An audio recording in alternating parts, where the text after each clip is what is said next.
बस ये है कि सर इसमें इसी में रिकॉर्ड हो जाता है, इसी में लाइव हो जाता है। जब अपने को चाहिए होगा तो वो हमको लोड करना पड़ेगा। वीडियो रिकॉर्ड नहीं हो रहा है सिस्टम पे। हाँ ठीक है, लाइव कर दो। हेलो, एक बार चेक करिएगा sound and mic. Comment section खोला जाए।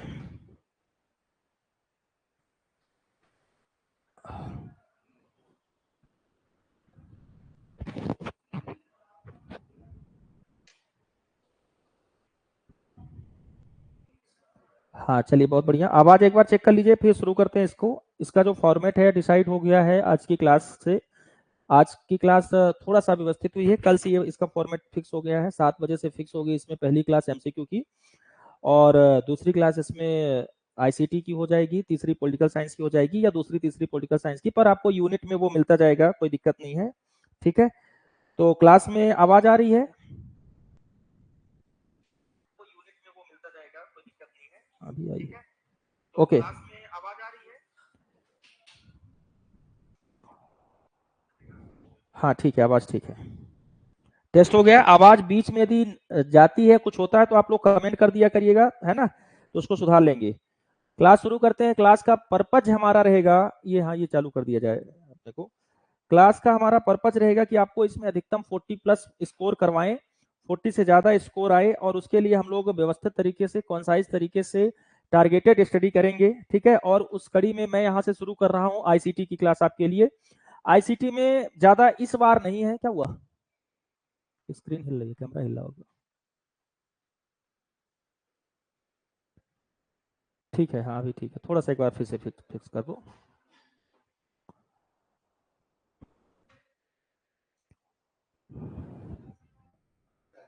ठीक है, आ गया, हाँ आ गया, कमेंट आ गया। ठीक है, वॉइस इज करेक्ट। ठीक है, आप लोग एक बार जब उपस्थित हो जाया करे तो कमेंट जरूर कर दिया करिए, yes sir, good evening sir, कुछ भी ऐसा कर दिया करे, ताकि हमें पता चले कि आप लोग जुड़ गए हैं और बात हमारी हो रही है। तो एक इंटरेक्टिव क्लास हो जाएगी। ठीक है, तो यूनिट 5 के अंतर्गत 2 भाग हैं, जैसा कि हमने डिस्कस किया था इसकी पिछली क्लास में। उसमें से एक भाग है आपका करंट अफेयर्स, और दूसरा भाग है आईसीटी। आईसीटी मतलब इंफॉर्मेशन एंड कम्युनिकेशन टेक्नोलॉजी। अब इससे जो सवाल होंगे, क्या सवाल हो सकता है आईसीटी से? आईसीटी मतलब information and communication technology. Communication technology. अब ये फुल फॉर्म बताने, कम्युनिकेशन टेक्नोलॉजी बताने की जरूरत यहाँ पे नहीं है। बताने की जरूरत सिर्फ इस बात की है कि प्रश्न कहाँ से आएंगे, कैसे आएंगे। पर पहली क्लास में मेरी हमेशा से आदत रही है कि उसका पूरा बैकग्राउंड, पूरा ब्रीफ इंट्रोडक्शन आपको करा दूं, ताकि सब्जेक्ट का जो बेस है वो आपका मजबूत हो जाए। सब्जेक्ट का जो आधारभूत ढांचा होता है, कई बार हमारी फैक्चुअल जानकारी तो होती है लेकिन कॉन्सेप्चुअल जानकारी नहीं होती है। तो इसके एक कॉन्सेप्ट को बिल्ड करने का प्रयास करूंगा, ये देखते हुए कि सिलेबस में आपके क्या क्या रखा गया है। तो पहला टॉपिक तो यही लिखा है, क्या? कंप्यूटर सूचना एवं संचार प्रौद्योगिकी। चलिए उस टॉपिक को एक बार पढ़ते हैं। आईसीटी के अंतर्गत क्या क्या लिखा है। एक बात लिखिए, कंप्यूटर, इसका क्या निहितार्थ हुआ? इसी में लिखा है सूचना संचार प्रौद्योगिकी। सूचना संचार प्रौद्योगिकी, ये सिलेबस में लिखा है। ठीक है, देखिए यहाँ पे मैं ध्यान दीजिएगा कि ऐसा नहीं है कि आपको एक रेडीमेड क्लास मिलेगी, आपको एक वर्चुअल क्लास मिलेगी, एक इंटरेक्टिव क्लास मिलेगी, जहां पे बहुत सारे प्रश्न रेज होंगे, उनका उत्तर आएगा और वो आपको हमेशा याद होता चला जाएगा। ठीक है, तो एक बात ये लिखी है। इसी के साथ दूसरा पॉइंट लिखा है ई गवर्नेंस सिलेबस में। ई गवर्नेंस, ठीक है, ई गवर्नेंस ये दूसरी चीज लिखी है, एक ही साथ लिखा है। तो सूचना संचार प्रौद्योगिकी तो पढ़ना है, लेकिन संदर्भ रहेगा हमारा ई गवर्नेंस का। क्या इसमें कंप्यूटर पढ़ना है, क्या कंप्यूटर की हिस्ट्री आएगी कि नहीं आएगी, इस पे हम लोग अभी बात करते हैं। दूसरा, इसमें हमें आर्टिफिशियल इंटेलिजेंसी पढ़ना है, एआई। एआई पढ़ना है। आर्टिफिशियल इंटेलिजेंस की के अंतर्गत हमें बहुत सारी चीजें पढ़नी है। इसमें हमें पढ़ना है एक मशीन लर्निंग, और इससे बहुत सवाल आए हैं। मशीन लर्निंग, मशीन लर्निंग से सवाल आते हैं, हमेशा आते हैं। क्लाउड कंप्यूटिंग, अगली चीज, पांचवी चीज, क्लाउड कंप्यूटिंग।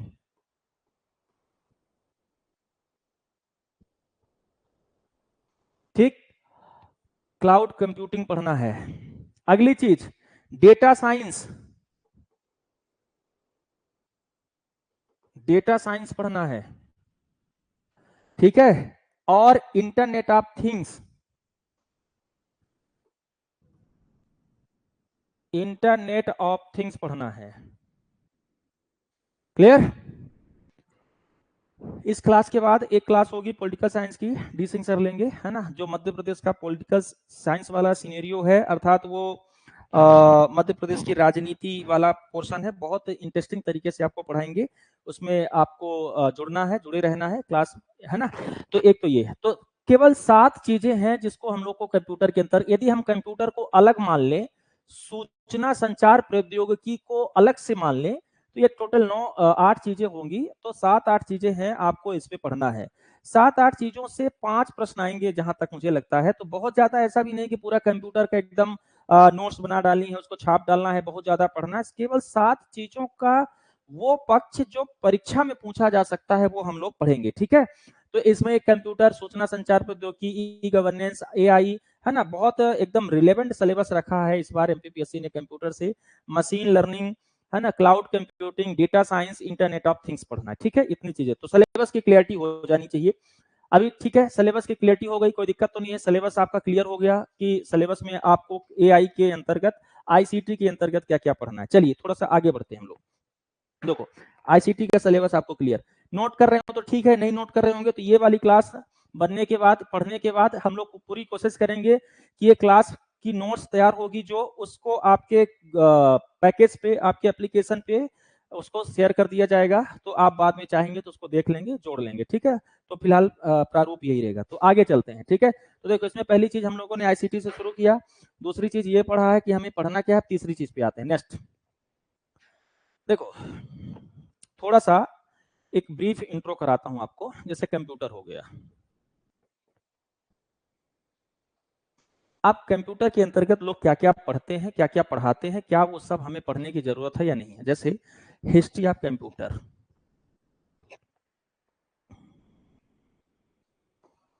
कंप्यूटर इंट्रोडक्शन पहले लेते हैं। इंट्रोडक्शन, मुझे नहीं लगता कि कंप्यूटर का परिचय अब किसी को कराने की जरूरत है, ठीक है, पहला पार्ट। दूसरा पार्ट इसकी history of the computer, history and generation, generation of the computer, एक इंट्रोडक्शन हम लोग इस पे करेंगे कंप्यूटर। तीसरी चीज है टाइप्स ऑफ कंप्यूटर,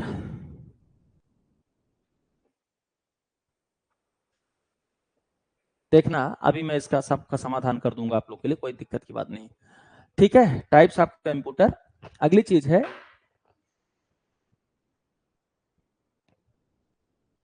कंप्यूटर के प्रकार, हिस्ट्री, ठीक है। Utility of the computer,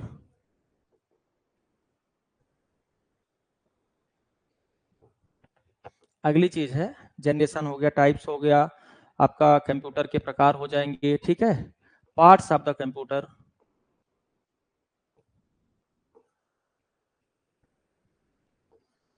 memory, computer storage,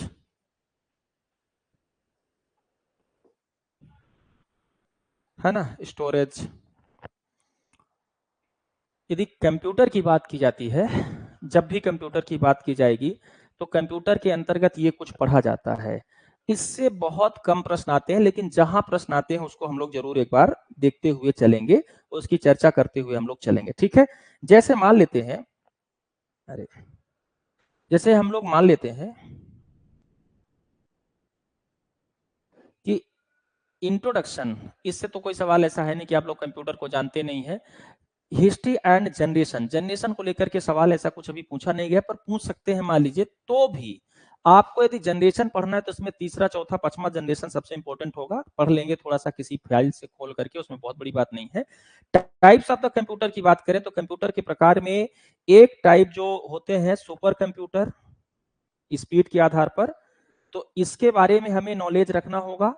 दूसरा, इस पे जो डिजिटल और एनालॉग कंप्यूटर होते हैं, हमेशा इससे एक सवाल हो सकता है, डिजिटल एंड एनालॉग कंप्यूटर हो सकते हैं, इन कंप्यूटर के टाइप से सवाल हो सकते हैं, तो इसको हम लोग देखते हुए चलेंगे जितना होगा। तो अगला होगा यूटिलिटी ऑफ द कंप्यूटर, तो कंप्यूटर के उपयोग के आधार पर विविध प्रकार के कंप्यूटर जो बनाए गए हैं उस पर हम लोग बात करेंगे, कर लेंगे, ठीक है। जैसे मौसम की जानकारी देने के लिए, तूफानों की जानकारी देने के लिए, चक्रवातों की जानकारी देने के लिए, कैलकुलेशन के लिए, तमाम प्रकार के जो कंप्यूटर होंगे उनको लास्ट में पढ़ेंगे।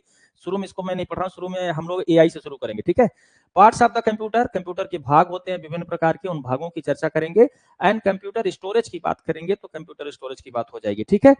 तो कंप्यूटर के बारे में जनरल इंट्रोडक्शन अब तक मुझे लगता है सबको हो गया है, ठीक है। इसमें बहुत ज्यादा क्लास कराने की आवश्यकता नहीं है और बहुत ज्यादा इससे सवाल भी नहीं आएंगे। एक क्लास करेंगे, लास्ट में करेंगे, और ये वाला पार्ट पूरा आपका एक ही क्लास में हो जाएगा। ज्यादा इसमें कुछ नहीं है, सारे एकदम वो प्रश्न जो इंपॉर्टेंट होंगे, जो प्रश्न जहां से प्रश्न बनते होंगे, उन प्रश्नों को क्या हो गया, उन प्रश्नों को हम लोग इसमें शामिल करेंगे, ठीक है।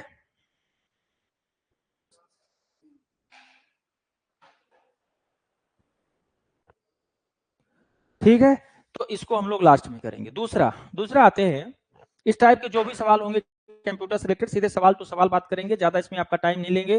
दूसरा इसमें जो हम लोग को पढ़ना है वो सूचना संचार प्रौद्योगिकी। देखिए इसमें सूचना संचार प्रौद्योगिकी को थोड़ा सा पढ़ना है। सूचना संचार प्रौद्योगिकी को खोलने का प्रयास कर रहा हूं आज के क्लास में। सूचना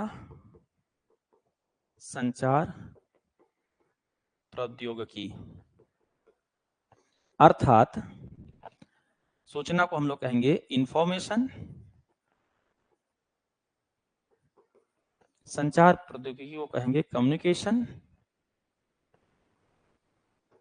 ये क्या अलग से कोई चीज है? थोड़ा सा ध्यान देना है हम लोग को। कोई यदि पहली बार पढ़ रहा है तो वो भी क्लास से जुड़ पाए, ये बात ध्यान में रखेंगे। इंफॉर्मेशन, कम्युनिकेशन, टेक्नोलॉजी, ठीक है। इंफॉर्मेशन क्या है, यहां से बात शुरू करूंगा, ये जरूरी है आपको पढ़ाना। कम्युनिकेशन क्या है और टेक्नोलॉजी क्या है, इन तीनों शब्दों पर बात करते हैं। जैसे इंफॉर्मेशन, हम लोग को एआई तक पहुंचना है, थोड़ी थोड़ी बात करते हुए। इंफॉर्मेशन को कंप्यूटर में किसी भी प्रकार का जो डेटा है वो इंफॉर्मेशन है। तो इंफॉर्मेशन का फॉर्म क्या हो गया, डेटा। सूचना क्या है, एनी मैसेज। अभी पढ़ नहीं रहे, अभी सिलेबस खोल रहे हैं। कोई भी मैसेज है, कोई भी संदेश है, वो सूचना है, जो किस रूप में होगा, डेटा के रूप में होगा। क्लियर। तो कंप्यूटर की जड़ क्या है, डेटा है। एआई की जड़ क्या है, डेटा है। चैट जीपीटी की जड़ क्या है, डेटा है। जितना भी हम लोग सब कुछ पढ़ेंगे उन सबकी रूट क्या है, डेटा है। डेटा इंपॉर्टेंट है, ठीक है। तो डेटा के बारे में हमें नॉलेज होना चाहिए, तो डेटा हम लोग पढ़ते हैं, ठीक है। इंफॉर्मेशन का मतलब डेटा से है, और इंफॉर्मेशन का मतलब है एनी मैसेज, कोई भी संदेश जो है वो आपके लिए इंफॉर्मेशन है। इंफॉर्मेशन हमेशा कंप्यूटर के फील्ड में डेटा के रूप में होता है। दूसरा शब्द है कम्युनिकेशन, इसको सीख लीजिए थोड़ा थोड़ा, एक सिलेबस की ब्रीफिंग हो जाए, फिर आते हैं। कम्युनिकेशन का क्या मतलब है, कम्युनिकेशन का मतलब है डेटा को एक जगह से दूसरे जगह तक ले जाना, ठीक है। डेटा को एक जगह से दूसरे जगह तक ले जाना का मतलब ये हुआ कि इधर कोई डेटा है या कोई इंफॉर्मेशन है, या इसी को हम लोग कह दें मैसेज है। इस मैसेज को किसी मीडियम के माध्यम से किसी दूसरे स्पेस तक, जगह तक, दूसरे प्लेस तक ले जाने की जो विधि है उसी को हम लोग संचार कहते हैं, उसी को हम लोग कम्युनिकेशन कहते हैं। तो कम्युनिकेशन का मतलब क्या हुआ, कम्युनिकेशन का मतलब हुआ, ये सब इसलिए समझा दे रहा हूं कि जब हम लोग एआई वगैरह पढ़ेंगे तो उसमें भी इसका रोल है। कंप्यूटर का तो भाग ही है, उसका रोल है ही है, पर एआई पढ़ेंगे तो उसमें इसका रोल होगा, ठीक है। तो किसी डेटा या इंफॉर्मेशन को किसी मीडियम के माध्यम से, किसी माध्यम से दूसरे जगह तक पहुंचा देने की जो टेक्नोलॉजी होती है, जो विधि होती है, उसको हम लोग कम्युनिकेशन कहते हैं। बात क्लियर, ठीक है। तो कम्युनिकेशन का मामला, कम्युनिकेशन के लिए क्या जरूरी है, कम्युनिकेशन के लिए जरूरी है मीडियम की, और मीडियम के आधार पर फिर कई प्रकार का संचार हो जाता है, उसकी चर्चा हम लोग कर लेंगे, ठीक है। कि जब मीडियम सोशल मीडिया हो तो उसको हम लोग सोशल मीडिया कह देते हैं, एक तरफा हो तो उसको हम लोग सिंप्लेक्स बोलते हैं, दो तरफा हो तो डुप्लेक्स बोलते हैं। कई प्रकार की बातें इसमें, कई प्रकार का मीडियम हो सकता है। तो मीडियम के आधार पर संचार के कई प्रकार हो सकते हैं, तो ये हो गया कम्युनिकेशन।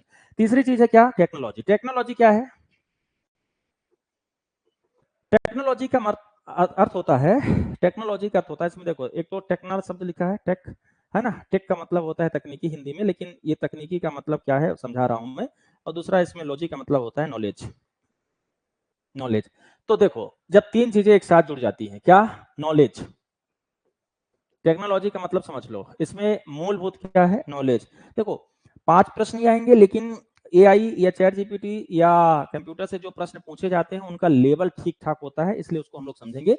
तो नॉलेज, नॉलेज के साथ साथ मशीन जुड़ जाए,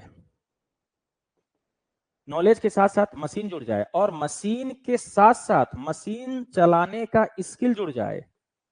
स्किल अलग पार्ट है ना, नॉलेज अलग पार्ट है, स्किल अलग पार्ट है। तो जब नॉलेज के साथ साथ मशीन जुड़ जाए और मशीन चलाने का, मशीन को ऑपरेट करने का स्किल जुड़ जाए, तो उस तीनों भाग को एक साथ हम लोग टेक्नोलॉजी कहते हैं, टेक्नोलॉजी कहते हैं। क्लियर?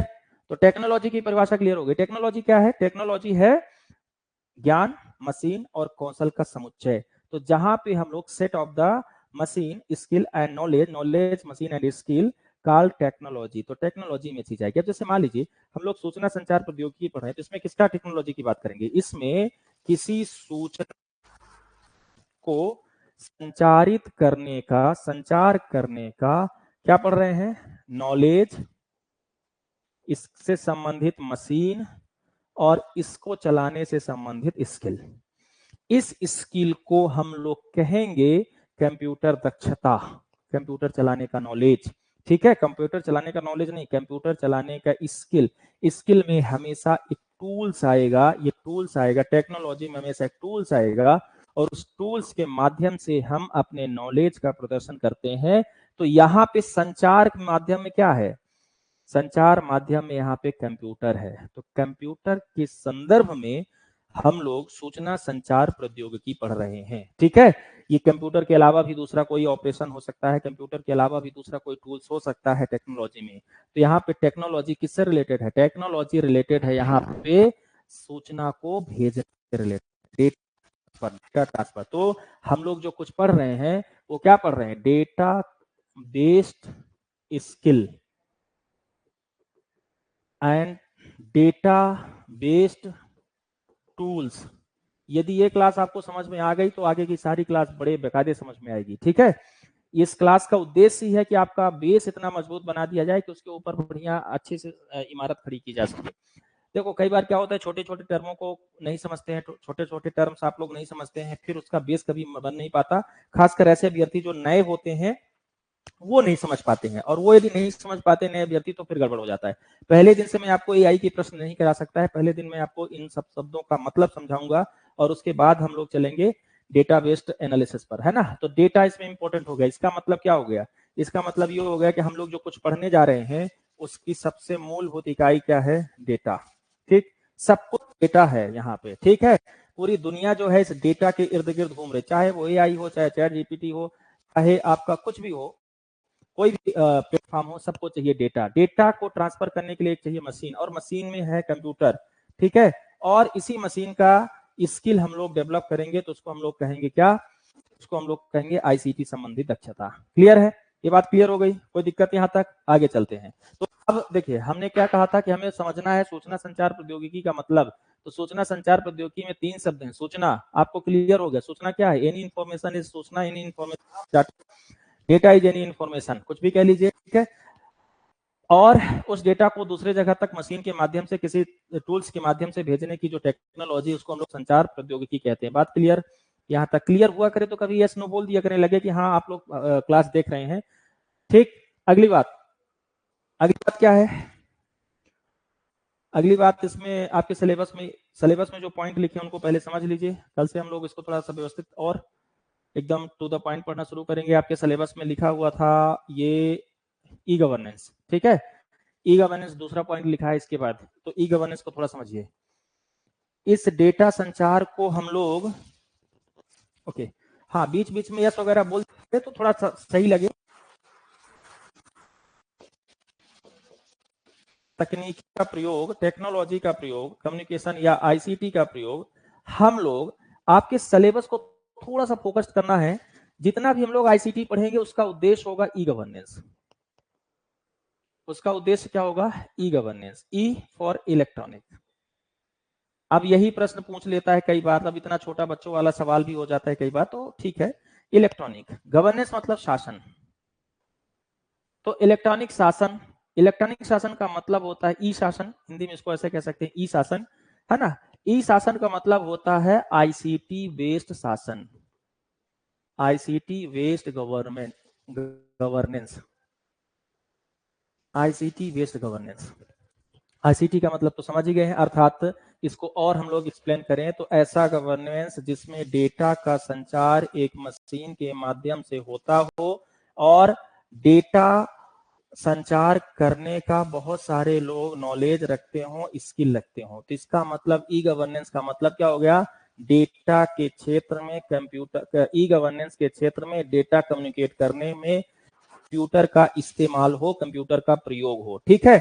तो आईसीटी बेस्ड गवर्नेंस, इसका मतलब ई गवर्नेंस, अर्थात डेटा के कम्युनिकेशन के लिए सिस्टम, कंप्यूटर सिस्टम का इस्तेमाल जब शासन प्रशासन पे होने लगता है तो उसको हम लोग कहते हैं ई शासन। क्लियर। अब यहाँ पे कंप्यूटर का मतलब केवल कंप्यूटर से नहीं है ना। कंप्यूटर का मतलब एक विकसित कंप्यूटर से मतलब है जिसमें इंटरनेट ऑलरेडी इंक्लूडेड है, इनबिल्ट है। तो इंटरनेट आधारित शासन को हम लोग कह देते हैं क्या, ई गवर्नेंस। अब ई गवर्नेंस के विभिन्न आयाम हैं। जैसे ई गवर्नेंस में जो सवाल पूछता है तो हम लोग क्या करते हैं, देखो एक सिस्टम समझना, हमारी ग्राम पंचायतें सबसे छोटी इकाई होती हैं, ठीक। ग्राम पंचायतें सबसे छोटी इकाई होती हैं गांवों के लिए, और नगर पालिका, नगर पालिका, ग्राम पंचायत और हमारा जो नगर पालिका है, ये क्या होते हैं, ये सबसे छोटी इकाई होती हैं। इन छोटी इकाइयों से डायरेक्ट लोग जुड़े होते हैं, डायरेक्ट लोग जुड़े होते हैं। समझना थोड़ा सा ई गवर्नेंस का क्या मतलब है, यहाँ पे पीपल जुड़े होते हैं, लोग, ठीक है। ओके, हाँ, ओके, ठीक है। तो ये जो लोग जुड़े हैं, टॉप गवर्नेंस, जैसे ये किसी न किसी जिले के अंतर्गत है ना। ऐसे जिला के पहले इनका जो समूह होता है वो तहसील कहलाती है। थोड़ा प्रशासन समझिएगा, तहसील कहलाती है। तहसीलों से जिला जुड़े होते हैं, जिलों से संभाग जुड़े होते हैं, संभाग राज्य से जुड़े होते हैं और राज्य केंद्र से जुड़े होते हैं। हमारे भारत की यदि हम लोग बात करें तो सेंट्रल पावर दूर है गांवों से, है ना। देखिए कितनी दूर है सेंट्रल पावर, इतनी दूर है लोगों से, ठीक। तो सेंट्रल से चली हुई कोई स्कीम, सेंट्रल की कोई स्कीम लोगों तक किस माध्यम से दक्षता पूर्वक, इफिशियंसी पूर्वक पहुंच सकती है, वह दक्षता पूर्वक यहाँ का जो डेटा है, जैसे हमने कहा ना कि आपको डेटा याद रखना है, एक डेटा, तो यहाँ डेटा यहाँ तक प्यूपिल तक आसानी से कैसे पहुंच सकता है, यह काम किया जाएगा ई गवर्नेंस में। इसका मतलब हमें ध्यान देना होगा, किसको ध्यान देना होगा, हमें ध्यान देना होगा सेंट्रल गवर्नमेंट की ऐसी स्कीम जो सीधे लोगों से जुड़ती हो और उसमें इंटरनेट या कंप्यूटर का प्रयोग किया जाता हो, ठीक। एक बात, दूसरी बात, फिर राज्य के लोग भी राज्य सरकार से बहुत दूरी पर स्थित होते हैं, है ना। राज्य, जैसे राज्य की राजधानी पे राज्य सरकार होती है, केंद्र की राजधानी पर केंद्र सरकार होती है, और यहाँ से गांव बहुत दूर होते हैं। तो हमें ये देखना है कि स्टेट गवर्नमेंट से लोग कैसे जुड़ते हैं, कैसे कनेक्ट होते हैं। तो ये दो तरफा होता है, लोगों की भी बहुत सारी समस्याएं होती हैं जो सीधे राज्य तक पहुंचे या केंद्र तक पहुंचे, केंद्र के बहुत सारे डेटा होते हैं जो लोगों तक पहुंचने होते हैं। तो इस डेटा के आदान प्रदान में जब लोग या सरकार, है ना, पीपल किससे जुड़े, सरकार से, अर्थात लोग जो है पीपल किससे जुड़े, गवर्नमेंट से। तो पीपल गवर्नमेंट के बीच जब क्या काम करने लगे, डेटा ट्रांसफर करने में इंटरनेट का उपयोग, डेटा ट्रांसफर करने में कंप्यूटर का उपयोग होने लगे, तो इसी सिस्टम को हम लोग कह देते हैं e governance. Clear, e governance. अब देखो राज्य बहुत सारे हैं हमारे यहाँ, इन राज्यों से केंद्र को जुड़ना होता है ना, इन राज्यों को केंद्र से जुड़ना होता है। बहुत सारे राज्य के अंतर्गत संभाग है, इन राज्यों को अपने संभागों से जुड़ना होता है, संभागों को अपने जिले से जुड़ना होता है, या केंद्र को सीधे जिलों से जुड़ना होता है, जिलों को अपने तहसीलों से जुड़ना होता है, तहसीलों को अपने ग्राम पंचायतों और नगर पंचायतों से जुड़ना होता है। तो डेटा का आदान प्रदान, डेटा का आदान प्रदान क्या होता है, इनके बिटवीन होता है, इनके बीच होता है। तो लोगों से, ग्राम पंचायतों से, तहसीलों से, जिला से, संभाग से, राज्य या केंद्र की ओर जो डेटा का में जहां भी डेटा मतलब इंटरनेट और कंप्यूटर का प्रयोग हो, वो सब कुछ गवर्नेंस का जो पार्ट है वो ई गवर्नेंस कहलाता है। ठीक है, तो ई गवर्नेंस का क्या मतलब हो गया, सीधा सीधा ई गवर्नेंस का मतलब हो गया प्यूपिल टू स्टेट। यहाँ पे स्टेट का मतलब मैं राज्य से ले रहा हूँ, गवर्नमेंट से ले रहा हूँ। ठीक है, दूसरा क्या मतलब हो गया E connectivity, pupil to government, और दूसरा central government to state government, state government to pupil, है ना ऐसे, तो या सेंट्रल गवर्नमेंट टू प्यूपिल। तो इस प्रकार से कनेक्टिविटी क्या हो जाएगी, इस प्रकार की कनेक्टिविटी में जहां जहां हम लोग, अब ये दो तरफा हो सकता है, pupil to state government to pupil, है ना, pupil to central government to pupil, है ना, या एक और ले लेते हैं pupil to local bodies to प्यूपिल।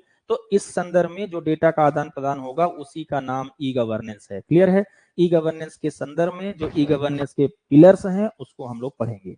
फिलहाल ई गवर्नेंस का कॉन्सेप्ट क्लियर ना, शासन के क्षेत्र पे इस्तेमाल होने वाले डेटा, इंटरनेट या कंप्यूटर का जो प्रयोग है उसके माध्यम से शासन प्रशासन को और दक्ष बनाना, कैपेबल बनाना, ये ई गवर्नेंस का मकसद है।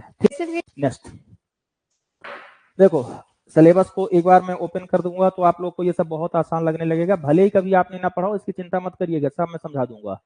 ठीक है, एक एक पॉइंट आपको इस प्रकार से क्रिस्टल क्लियर हो जाएगा कि जैसे आप इसको बचपन से जानते हो। बस जितना जितना बताते जाए उतना दिमाग में याद रखिएगा। ऐसा तो अभी हमने कुछ नहीं बताया ना जो कठिन हो, आज की क्लास में कठिन कुछ हो भी नहीं। आईसीटी पे जो दूसरी चीज हम लोग को करनी थी, देखनी थी, वो है एआई, फिर मशीन लर्निंग, फिर इधर आते हैं तो सिलेबस एक बार ओपन हो जाएगा पूरा।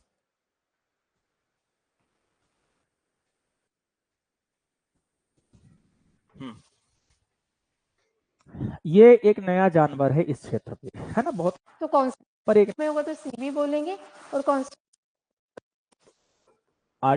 Artificial intelligence. ठीक, आर्टिफिशियल इंटेलिजेंस हिंदी में कहते हैं कृत्रिम बुद्धिमत्ता। देखो हिंदी थोड़ा कठिन है इसकी, कृत्रिम बुद्धिमत्ता। अब ये कहां से आ गया, इससे जो सवाल पूछते हैं वो थोड़ा कठिन होता है, इतना सरल नहीं है। अभी लोगों ने एआई पढ़ा नहीं है, पढ़ाया नहीं है। अभी मैं जो आप लोग को पढ़ा दूंगा उसमें सफिशियंट हो जाएगा, कोई परेशानी की बात नहीं रहेगी। जैसे कंप्यूटर का जो डेटा हम लोग निकाल रहे हैं वो पूरा एनसीईआरटी बेस्ड है, तो एनसीईआरटी में जितना चीजें दिया है उसका आपको एक ब्रीफ इंट्रोडक्शन मिल जाएगा, वो भी पढ़ने की आपको आवश्यकता नहीं होगी, कोई किताब ढूंढने की आवश्यकता नहीं होगी, पूरा हो जाएगा। ठीक है, तो कृत्रिम बुद्धिमत्ता, आर्टिफिशियल का क्या मतलब होता है भाई, इस आर्टिफिशियल का क्या मतलब समझेंगे आप लोग। चाहे तो बीच बीच में अपना कुछ सवाल हो तो कमेंट कर सकते हैं, कोई दिक्कत नहीं है। ठीक है, और कुछ मतलब बताना हो, जैसे मैं पूछ रहा हूँ आर्टिफिशियल का क्या मतलब है, तो वो आप कमेंट करेंगे, जितना अच्छा कमेंट करेंगे उतना अच्छा हम लोग का इंटरेक्शन हो पाएगा और मुझे पता चलेगा कि आपके दिमाग में क्या चल रहा है। और जब आपके दिमाग में कोई डाउट चल रहा होगा या कोई विचार चल रहा होगा तो यहाँ पे प्रकट कर सकेंगे। तो आर्टिफिशियल का मतलब बनावटी, ऐसे इस्तेमाल करते हैं ना, बनावटी। एक तो मतलब ये होता है आर्टिफिशियल का, तो इसका मतलब जो भी आर्टिफिशियल है वो बनावटी है। दूसरा, जो भी आर्टिफिशियल है वो ह्यूमन मेड है, इंसान ने बनाया है, नेचुरल नहीं है। जो भी आर्टिफिशियल है वो नेचुरल नहीं है, नेचुरल नहीं है। जो भी आर्टिफिशियल है उसका एक ओरिजिन पॉइंट है। जो भी आर्टिफिशियल है उसमें मॉडिफिकेशन संभव है, मॉडिफिकेशन संभव है, ध्यान रखना। ठीक है सर, हाँ man made, okay. Note, modification संभव है, मॉडिफिकेशन का मतलब होता है रूपांतरण संभव है, बदलाव संभव है। जो भी आर्टिफिशियल है उसका एवोल्यूशन संभव है, एवोल्यूशन अर्थात उसका विकास संभव है, परिवर्तन संभव है, चेंजिंग, है ना। जो भी आर्टिफिशियल है वो फिक्स नहीं है, स्थिर नहीं है, कभी ना कभी समाप्त होगा या बढ़ेगा, है ना, तो उसका कोई फिक्स नहीं है। ये आर्टिफिशियल होने का मतलब है। मैंने मैन ने बनाया है ना, कहाँ लिखा है, ह्यूमन मेड है, बनावटी है। बनावटी का मतलब बुद्धि है, लेकिन देखो इसमें जो बुद्धि है, जैसे एक चीज आर्टिफिशियल हो गया, दूसरा बुद्धि हो गया। बुद्धि बनावटी नहीं है, बुद्धि ह्यूमन मेड नहीं है, बुद्धि नेचुरल है, बुद्धि का ओरिजिन पॉइंट नहीं है, या है तो उसको हम विकास के रूप में देखते हैं। मतलब ऐसा नहीं है कि यहाँ से बुद्धि शुरू हो रही है, इसके पहले बुद्धि नहीं थी, ठीक है। बुद्धि मॉडिफिकेशन संभव नहीं है, आप जैसा पा गए हो नेचुरली वैसा ही रहना है। उसका एवोल्यूशन हो सकता है, लेकिन उसका एवोल्यूशन नेचुरल है। ये एवोल्यूशन भी होगा तो ह्यूमन मेड होगा, ठीक है, ये डेवलपमेंट होगा। क्लियर। तो बुद्धि इसमें क्या है, बुद्धि तो नेचुरल थिंग है। अब इस नेचुरल थिंग को यदि हम इस आधार पर भी विकसित कर लें, एक ऐसी ही बुद्धि और बना लें जो कि बनावटी हो, तो उस बुद्धि को हम लोग कहते हैं कृत्रिम बुद्धि, ठीक है। कृत्रिम बुद्धि, कृत्रिम बुद्धि का मतलब मानव के द्वारा विकसित की गई बुद्धि जिसमें ये सब संभव है, ठीक है, तो वो कृत्रिम बुद्धि। और कृत्रिम बुद्धि का प्रयोग, कृत्रिम बुद्धि का यूज, कृत्रिम माइंड का यूज जो है वो कृत्रिम बुद्धिमत्ता कहलाएगा। तो कृत्रिम बुद्धिमत्ता का मतलब होगा ह्यूमन मेड इंटेलिजेंसी, ऐसी बुद्धि। अब इसको बुद्धि को कैसे मानते हैं, बुद्धि का मतलब यहाँ पे ब्रेन से ही है, लेकिन ब्रेन के कार्य को हम लोग कहते हैं। Function of the brain is known as intelligency. तो ब्रेन का जो काम होता है वो बुद्धिमत्ता है, ब्रेन का जो काम है वो बुद्धि है ना। तो बुद्धि मतलब ब्रेन नहीं, ब्रेन मस्तिष्क को बोलते हैं। तो इसका मतलब हमने एक ऐसा मस्तिष्क बनाया है, मस्तिष्क नहीं बनाया, मस्तिष्क के होने वाले कार्य को बना लिया है, ठीक है। तो ब्रेन के फंक्शंस को हमने जनरेट कर लिया है, इंसानों ने बना लिया है, उसको विकास कर लिया है जिसमें संभव है। यदि इसका मॉडिफिकेशन संभव है, यदि इसका इवोल्यूशन संभव है, तो इसका मतलब एआई वो चीज है जिसमें लर्निंग होती है। इसका मतलब बुद्धिमत्ता भी अपने तरीके से सीख करके बढ़ी जा सकती है। इसी बुद्धिमत्ता को बढ़ाने के लिए जो टर्म इस्तेमाल किया गया है, मशीन लर्निंग शब्द इस्तेमाल किया गया। तो मशीन लर्निंग क्या होगा, ये जहां जहां बुद्धि होगी, जैसे हमारा जो ब्रेन है, ये हम लोग का मान लीजिए ब्रेन है, ठीक। तो इस ब्रेन में क्या है, इस ब्रेन में हमेशा हो रही है लर्निंग, इस ब्रेन की इंटेलिजेंसी हमेशा लर्निंग से इंप्रूव हो रही है, ठीक है। और ये लर्निंग कैसी है, ये लर्निंग बनावटी नहीं है, ये लर्निंग नेचुरल है। जैसे आप लोग जो सीख रहे हैं वो नेचुरल लर्निंग है। क्लियर। हम आपको जो सिखा रहे हैं और इस बोर्ड पे लिख रहे हैं, और ये एआई बोर्ड है, और ये सब सीखा जा रहा है कि रोज इस पे ये सब क्लासेस पढ़ाई जाती हैं, और कल को ये बुद्धि का चित्र बनाना सीख जाए, जब जब हम बुद्धि लिखें तब तक वो ऐसा चित्र बना दे, तो ये मशीन लर्निंग है। तो बुद्धि किस प्रकार की, तो अगला जो टॉपिक आपको एआई में पढ़ना है वो है मशीन लर्निंग। बुद्धि सीखती कैसे है, जो ह्यूमन मेड बुद्धि है, मानव ने जिस बुद्धि को बनाया है, वो बुद्धि सीखती कैसे है। तो बुद्धि के या आर्टिफिशियल इंटेलिजेंसी के सीखने के तरीके को, सीखने के स्किल को, सीखने के मेथडोलॉजी को हम लोग कहते हैं मशीन लर्निंग। क्लियर। तो मशीन लर्निंग टर्म क्लियर हो गया, एआई टर्म क्लियर हो गया। एआई के बारे में भी बहुत सारी बातें करनी है, अभी तो मैं सिर्फ आपको इन शब्दों का मतलब समझा रहा हूं आज की क्लास में, जो कि पहली क्लास में मैं अक्सर हमेशा ही करता हूं, चाहे जो भी क्लास में लूं। तो मुझे लगता है कि आपको, मैं मान के चलता हूं कि इनका शायद इनका मतलब आपको न समझ में आता हो। जैसे अभी डेटा का मतलब शायद आपको न समझ, सर मशीन लर्निंग आर्टिफिशियल है या नेचुरल है।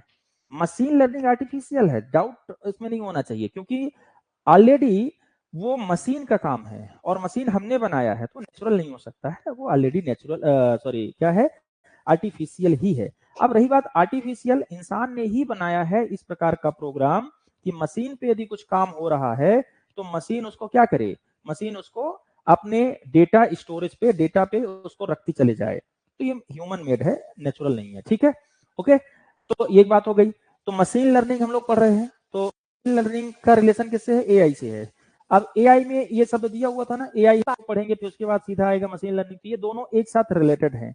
एआई को और अधिक मजबूत कैसे बनाया जाए, एआई अपने आप में कैसे दक्ष होती जाए, है ना। जैसे चैट जीपीटी जो आया, तो चैट जीपीटी अपने आप से दक्ष कैसे हो गया, मशीन लर्निंग के माध्यम से हो गया। उसने सीखा कि लोग क्या ढूंढते हैं, उसने सीखा कि लोगों को क्या चाहिए, उसने सीखा मौसम क्या होता है, उसने सीखा कि कब सुबह होती है, कब शाम होती है, कब दोपहर होती है। तो मशीन लर्निंग अपने आप में आर्टिफिशियल ही है, इससे रिलेटेड कोई भी चीज नेचुरल नहीं। जिस दिन ये नेचुरल हो जाएगी उस दिन फिर हम लोग की जरूरत नहीं पड़ेगी संसार में, हम लोग मुक्त हो जाएंगे, पूरे कंप्यूटर खड़े हो उठेंगे और अपना अपना काम जो हम लोग कर रहे हैं वो सब कंप्यूटर करने लगेंगे। अभी कंप्यूटर हमारे नियंत्रण में है, लेकिन जिस दिन ये नेचुरल हुआ, जिस दिन इनको नेचुरल सेंसेशन आया, जिस दिन इनकी नेचुरल बुद्धि हुई तो फिर आप लोग सहायक प्राध्यापक नहीं बनेंगे, फिर यही सहायक प्राध्यापक बनेंगे। ठीक है, आपकी परीक्षा ये देने चले जाएंगे, है ना, वैसे जैसे चिट्ठी में होता है। क्लियर? ओके, देखो ये हो गया मशीन लर्निंग। मशीन लर्निंग आप समझ गए। क्लाउड कंप्यूटिंग, ये डेटा ट्रांसफर, डेटा स्टोरेज से संबंधित टर्मिनोलॉजी है ना। डेटा साइंस और इंटरनेट ऑफ थिंग्स, ये तीन चीजें मैं आपको और समझा दूं तो सिलेबस के हर एक पॉइंट को आप अच्छे से बृहद तरीके से समझ गए हैं। कल से फिर इसको हम लोग पढ़ना शुरू करेंगे। पहले हम लोग एआई पढ़ेंगे, बाकी कंप्यूटर का संक्षिप्त इतिहास, जनरेशन, ये सब आप लोग कई बार पढ़े होंगे तो उसको छोड़ देंगे। पहले एआई पढ़ लेते हैं, मशीन लर्निंग पूछ लेते हैं। ज्यादा जो है तो मशीन लर्निंग ही पूछा जाता है। ठीक है,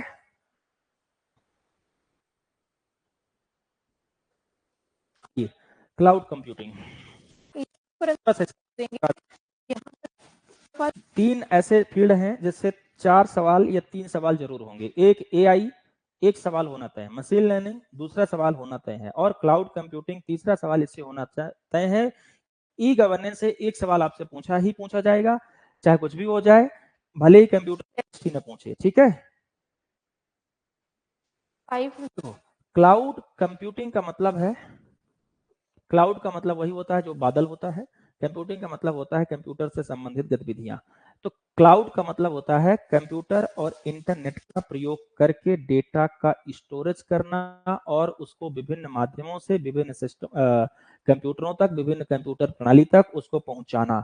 ठीक है, तो डेटा के उपयोग, डेटा के स्टोरेज, डेटा के आदान प्रदान से संबंधित ये टर्मिनोलॉजी है क्लाउड कंप्यूटिंग। एक क्लाउड से बहुत सारे कंप्यूटर जुड़ सकते हैं और एक ही जगह से बहुत ज्यादा डेटा का ट्रांसफर हो सकता है। ठीक है, तो इसमें क्या हो सकता है, अपनी आवश्यकता के अनुसार हम डेटा रख सकते हैं और उस डेटा को आदान प्रदान कर सकते हैं, एक यूजर से दूसरे यूजर तक भेजा जा सकता है ना।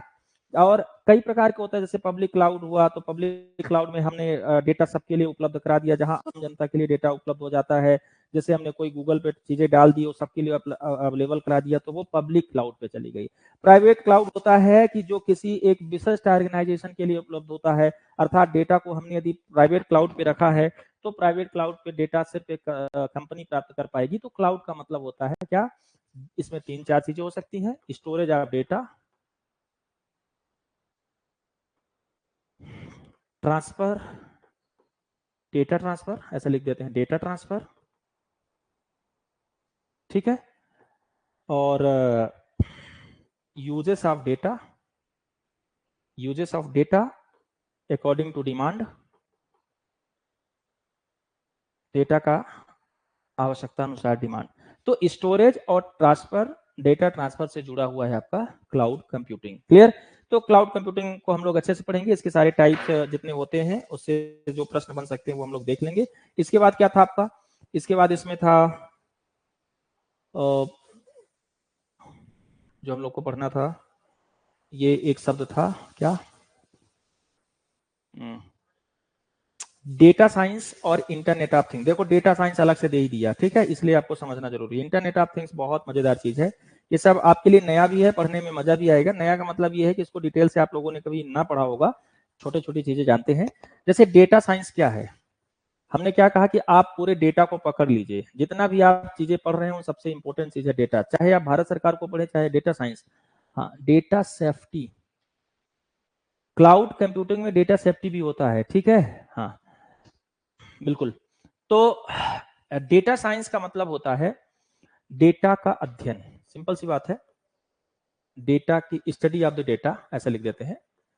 थोड़ा सा स्टडी ऑफ द डेटा, यदि मैं तेज हूं तो आप लोग बता दीजिएगा कि ज्यादा फास्ट है, या ज्यादा स्लो हो तो वो भी बता दीजिएगा कि ज्यादा स्लो हो। कुछ लोगों को कई बार लगता है कि मैं ज्यादा स्लो पढ़ाता हूँ, कभी कभी लगता है कि ज्यादा तेज हो जाता हूँ।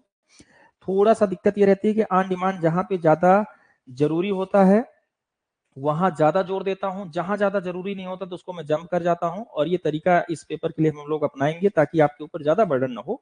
ठीक है, तो डेटा साइंस क्या है, जिसमें हम लोग डेटा के स्टडी करते हैं। डेटा इसमें क्या है, डेटा कलेक्शन, क्या क्या शामिल हो जाएगा, डेटा के स्टडी में शामिल है data collection, input output, data analysis.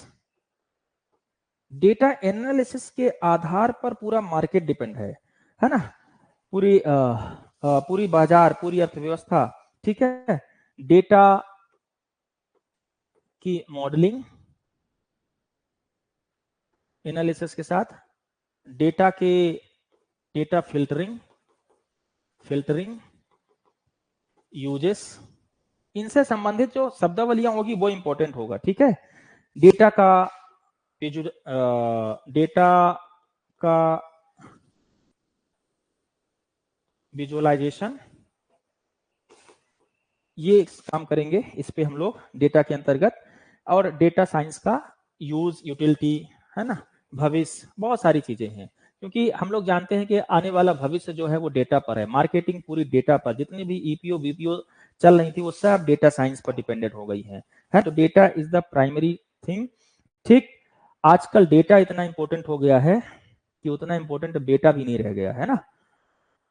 हाँ, तो data is more important than बेटा, ठीक है। सबको डेटा चाहिए, विदाउट डेटा हम लोग, हमारा जो भोजन पानी है सब कुछ अब डेटा हो गया। तो उससे रिलेटेड जो साइंस जन्मी उसका नाम हो गया डेटा साइंस।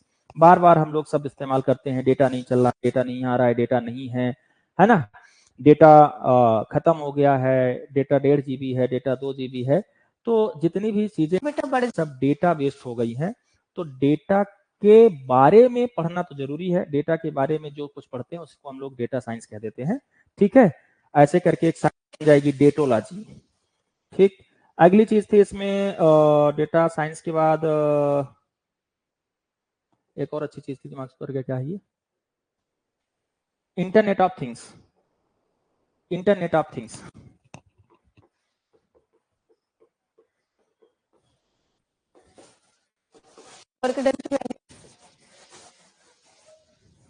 बोला, ठीक। एक बच्चा गांव गया, इंटरनेट ऑफ थिंग्स, एक बच्चा गांव गया तो मोबाइल लेके गया, उसका मोबाइल चल नहीं रहा था क्योंकि वहां नेटवर्क अच्छा नहीं था। तो दिन भर वो सड़क पर बाहर जाकर छत पर डेटा कनेक्ट करा रहा था। तो मम्मी से बोलता है, मम्मी मतलब वो दूसरे दिन जाने लगा शहर की ओर। मम्मी पूछती है, बेटा इतने जल्दी कैसे चल दिए? तो उसने एक अच्छी लाइन कही, ऐसे ही एक रील्स में था, मम्मी जहां न चलेगा डेटा वहां नहीं रहेगा बेटा, ठीक। तो ऐसी भी बहुत सारी चीजें हैं। तो अब आने वाला फ्यूचर जो है वो डेटा का है। तो ऐसे बहुत सारी कहानियां अब बनने वाली हैं, उन कहानियों का स्टडी अब डेटा के माध्यम से करेंगे। Internet of the things, internet of things क्या है? बस जैसे थिंग्स लिखा ना, इसमें आ गई, और वस्तुओं का इंटरनेट, है ना, वस्तुओं का इंटरनेट के साथ जुड़ना, ऐसे लिख लीजिए तो इसका मतलब समझ में आएगा, वस्तुओं का इंटरनेट के साथ जुड़ना, ठीक। वस्तुओं का इंटरनेट के साथ जुड़ना, वस्तु एक ऐसी प्रेशर को कांस्टेंट रखेंगे डेली करते हैं। तो डेली यूज की जो थिंग्स हैं, है ना, डेली यूज की जो थिंग्स हैं वो आपस में हमारे निर्देशों का, हमारे इनपुट को समझने लगे, है ना, इनपुट को समझने लगे और उस इनपुट के आधार पर रिस्पॉन्स देने लगे, उस इनपुट के आधार पर रिस्पॉन्स देने लगे। तो उसको हम लोग कहते हैं क्या? Internet of things. वस्तुओं को इंटरनेट से इस प्रकार से कनेक्ट किया जाए, इंटरनेट का उपयोग करके इस प्रकार से उन्हें आपस में जोड़ा जाए कि वो हमारे निर्देशों को समझने लगे, हमारे इनपुट को समझने लगे और उस इनपुट के आधार पर रिस्पॉन्स करने लगे। उनका रिस्पॉन्स होगा उनका कार्य, उस इनपुट के आधार पर कार्य करने लगे। तो उसको हम लोग बोलते हैं क्या? Internet of things. क्लियर?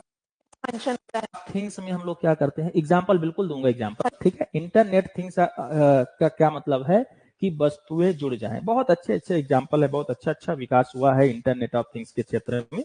जैसे मान लीजिए मैं यहाँ हूँ, ठीक, और मुझे अपने कपड़े धुलने हैं। मोबाइल में मैंने एक एप्लीकेशन डाउनलोड कर रखा है जो हमारी वॉशिंग मशीन से कनेक्ट है, ठीक। अब यहाँ पे क्या होगा कि अपन यहाँ से वॉशिंग मशीन को यहाँ से इनपुट देंगे।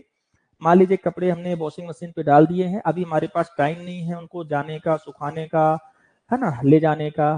तो आजकल इंटरनेट ऑफ थिंग्स आधारित वॉशिंग मशीन आ रही है, उसमें यहाँ से हम उनको कमांड दे देंगे और उधर हमारे कपड़े धुल जाएंगे, सूख जाएंगे, प्रेस हो जाएंगे, सारी चीजें, मतलब प्रेस वाली तो अभी नहीं मिली है पर कपड़े धुल जाएंगे, सूख जाएंगे, ठीक। तो इंटरनेट ऑफ थिंग्स के माध्यम से हमने क्या किया, अपनी जो वस्तु थी, एक कपड़ा था एक वस्तु, दूसरी वस्तु जो थी हमारे वॉशिंग मशीन थी, वॉशिंग मशीन के जितने भी फंक्शंस होते हैं उन सब फंक्शंस को इस प्रकार से कनेक्ट किया गया कि हम यहाँ से कमांड देते गए एप्लीकेशन के माध्यम से, उधर पहले कपड़े धुल गए, फिर हमने उसकी स्पीड यहाँ से बढ़ा दी, यहीं से उसकी हमने क्या कर दिया, उसका फैन चेंज कर दिया, उसको दूसरे उसमें शिफ्ट कर दिया, वो सूख गया, ठीक है, और वो रेडी हो गया प्रेस करने के लिए। तो ये इंटरनेट ऑफ थिंग्स का एक प्रकार है। ठीक इसी प्रकार से इसका इस्तेमाल गीजर पे किया जा सकता है। हमें गर्म पानी चाहिए और हम चाहते हैं कि हमारे पहुंचते पहुंचते पानी गर्म मिले, तो हमारा गीजर जो है वो कनेक्ट है इंटरनेट से, तो हमने इसको एक कमांड दिया, पानी गर्म मिल गया। ठीक है, बहुत जल्दी ही ऐसी मशीनों का विकास शायद हो ही चुका है, अब मतलब भारत में तो भी नहीं है कि हम यहाँ बैठे हैं उधर किचन में खाना बन जाए, है ना। तो इंटरनेट ऑफ थिंग्स से आधारित जो मशीनें बनेंगी वो किचन सिस्टम बनेगा। तो यहाँ से हम कमांड देंगे कि हमें क्या बनना है, क्या चाहिए, उधर जब जाएंगे तो रेडी टू ईट मिलेगा, खाने के लिए तैयार मिलेगा। तो ये इंटरनेट ऑफ थिंग्स है। बहुत सारी चीजें ऐसे इंटरनेट ऑफ थिंग्स के माध्यम से चल रही है। ठीक, तो इंटरनेट ऑफ थिंग्स का मतलब विभिन्न वस्तुओं को आपस में कनेक्ट करने के लिए इंटरनेट का यूज। क्लियर? ये था आपके सिलेबस में शायद इतनी चीजें हैं, और तो नहीं है ना। Internet of things he last चीज थी। हाँ, लो सिलेबस हमने आज ओपन कर दिया है आईसीटी का, ये इंटरनेट ऑफ थिंग्स। ठीक है, अब इस सिलेबस को हम लोग पढ़ना शुरू करेंगे कल से, लेकिन पढ़ेंगे कहाँ से? सबसे पहला टॉपिक हम लोग पढ़ेंगे एआई। ठीक है, लास्ट टॉपिक पढ़ेंगे हम लोग कंप्यूटर का विकास, जनरेशन, पीढ़ी, डेटा, मेमोरी वगैरह जो भी होगा उसको एक ही पीडीएफ पे एक ही दिन में कवर कर लेंगे। लेकिन हम लोग AI, machine learning, cloud computing, internet of things, इसको थोड़ा सा अच्छे से समझ लेंगे। ठीक है, 5-7 दिन 10 दिन ज्यादा से ज्यादा लगेगा, मतलब 1-1 घंटे पढ़ाएंगे तो 5-7-10 दिन में ये पूरा हो जाएगा चैप्टर। ठीक, तो आज के लिए इस क्लास में इतना ही करते हैं। दूसरी क्लास का लिंक अलग से, मतलब इसी पे आपको मिल जाएगी, अभी थोड़ी देर से शुरू हो जाएगा, इसी को कंटिन्यू कर सकते हैं। लेकिन दिक्कत ये होगी कि फिर कंप्यूटर की क्लास और बाकी सब्जेक्ट की क्लास अलग अलग यूनिट वाइज नहीं शिफ्ट हो पाएगी, तो थोड़ा इसको ब्रेक करेंगे और अगले कुछ ही देर में एक नई क्लास आपको लाइव होने वाली है। ठीक है, एनी प्रॉब्लम?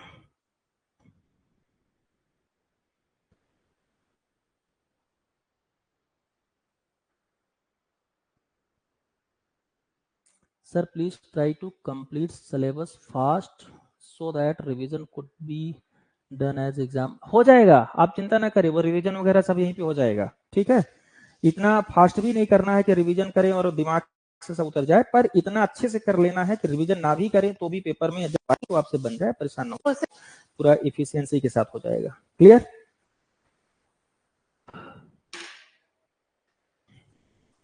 तीन घंटे की क्लास इसीलिए तो शाम को कर रहे हैं कि बढ़िया विधिवत फ्री माइंड होकर के। अब फ्री माइंड का मतलब ये था कि कई बार मेरे पास ही 7-8 बजे के पहले बहुत सारे काम होते हैं, अब ऐसा कुछ नहीं रहेगा, 7-8 बजे के बाद फ्री हूँ तो मैं भी अपना पूरा एफिशिएंसी दे पाऊंगा इस क्लास में। प्रशांत सर, डी सिंह सर और वो मैडम आशु मैडम आएंगी तो वो आपको थोड़ा थोड़ा जो है तो ऑब्जेक्टिव, और प्रशांत सर आएंगे तो भी आपको हिस्ट्री, ज्योग्राफी हिस्ट्री शायद शुरू करें, और डी सिंह सर आएंगे तो आपको इकोनॉमिक्स वाला, सॉरी पॉलिटी वाला सर जितना पार्ट है वो सब करा देंगे, तो वो बड़े जल्दी से हो जाएगा, परेशान होने की जरूरत नहीं है, और इफिशियंसी पूर्वक होगा। इफिशियंसी का मतलब ये है कि आप एक बार पढ़ेंगे तो ये नहीं लगेगा कि हाँ यार सरसरी निगाह से देख लिया है, आ जाएगा तो बनेगा कि नहीं बनेगा, वो आ जाएगा तो बनेगा ही बनेगा। और हम जहां से डेटा ले आएंगे, डेटा आपको देंगे, जो पढ़ाएंगे जहां से, वो डेटा ऑथेंटिक बुक से होगा तो आना ही आना है। वो सोर्स इस्तेमाल करेंगे जिस सोर्स से एग्जामिनर पेपर बनाते हैं, सीधी सी बात है। ठीक, तो इसमें आप लोग को ये एक अच्छा फायदा होने वाला है। क्लियर है? तो अगली क्लास के लिए वेट करिए, दूसरी क्लास इस पे आ रही है, जुड़ रही है जल्दी से ही। ओके।